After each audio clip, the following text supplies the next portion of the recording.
The coronavirus pandemic is forcing President Donald Trump to show empathy to console Americans under siege, and it's not easy for a brash leader more accustomed to bellicose politics. Trump, who initially dismissed the pandemic as under control, is having to adjust his messaging to fit grim times, and some of his allies are pushing him to show more heart. "It's not usually his first go-to emotion," said a former senior administration official who remains close to the White House.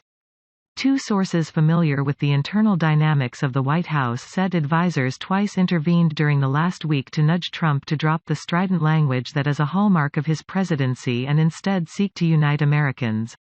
It is rare for Trump to back down from a public statement, but he softened his tone on both occasions after being urged to. In the first instance, Trump had a testy exchange with a journalist who asked what he had to say to Americans who were scared by the virus, calling him a terrible reporter who had posed a very nasty question. After his outburst, advisors urged Trump to tell people something real, something emotional, something heartfelt, one source said. The next day, the president tried a softer tone. "This is a time of shared national sacrifice, but it's also a time to treasure our loved ones," he said.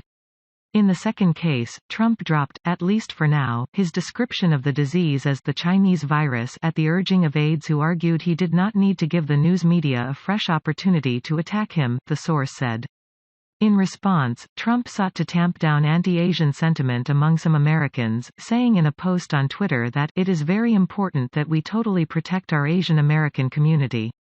Asked by Fox News Channel anchor Bill Hemmer if he regretted his Chinese virus rhetoric, Trump said he did not but added, "Look, everyone knows it came out of China, but I decided we shouldn't make any more of a big deal out of it." White House spokesman Judd Deere, asked for comment, said any suggestion that the president is struggling on tone or message is completely false. During these difficult times, Americans are receiving comfort, hope and resources from their president, Deere said. Trump's tendency during his 3 years as president has been to punch back against his critics, never shying from a fight, and never apologizing.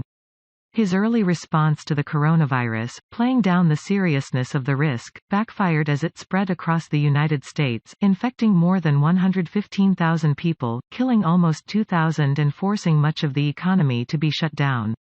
Sources inside and outside the White House say Trump will respond when senior advisors urge him to tweak his language.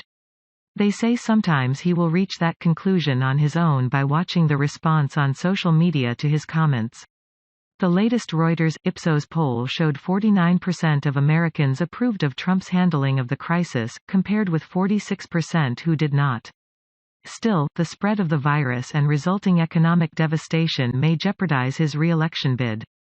Trump is eager to get the economy going again, at one point suggesting Easter Sunday, April 12, as a potential benchmark, and he has accused his Democratic critics of wanting to keep the economy in paralysis to improve their chances of ousting him in the November 3 election. "I think there are certain people that would like it to do financially poorly because they think that would be very good as far as defeating me at the polls," Trump said on Wednesday.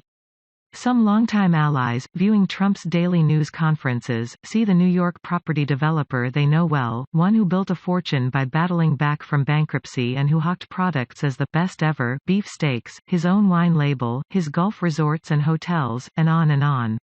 But the view among senior officials and other allies is that if Trump is to win re-election, he needs to show an accomplished handling of the government's response to the virus. "You rise or fall based on what you do within this building," said a senior White House official. That is absolutely true of President Trump and maybe more so given this virus. Reporting by Steve Holland, editing by Daniel Wallace. Thanks for watching. Please like and share for support my channel.